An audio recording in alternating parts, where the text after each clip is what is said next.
Hello mga par, kamusta na kayo? Kamusta ang buhay-buhay? Ito naman tayo kumakayod para sa pamilya natin. Shoutout po sa inyo lahat guys. So ayan, welcome to my vlog. So yun guys, papunta ako ng Kalumpit Complex kasi may training po ako ng Enter Town ng 30 under. So ayan, naglalakad na ako at papunta na ako ng Kalumpit Complex. So ayan, tignan nyo.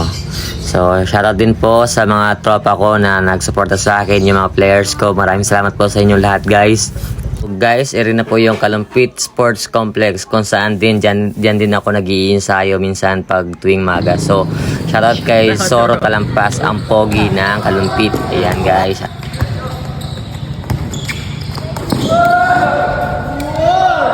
Ayan guys, todo pocket muna tayo dyan kasi hinintay ko pa yung mga ibang players ko na papunta pa lang sa venue. So andito na nga ako guys, ayan.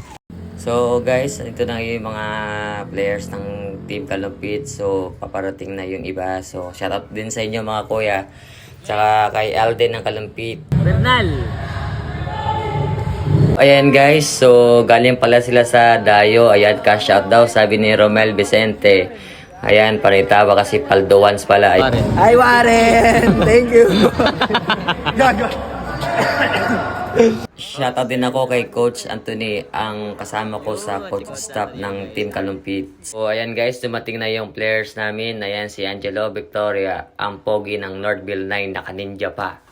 So ayan, dumating na din si Wesley at saka si Ashley Alvarez. Pati na din si Boss Jimwell, ang may-ari ng Flame.ph Sportswear.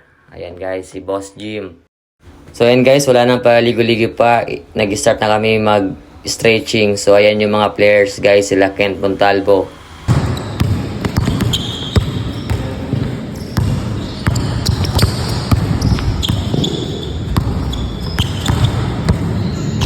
Shoutout din ako kay Ronchan Gabriel, ang pogi ng Corazon. So ayan guys, grabe yan guys, grabe maglaro yan dati. So guys, pauwi na po ako ng bahay, katapos na namin mag-start.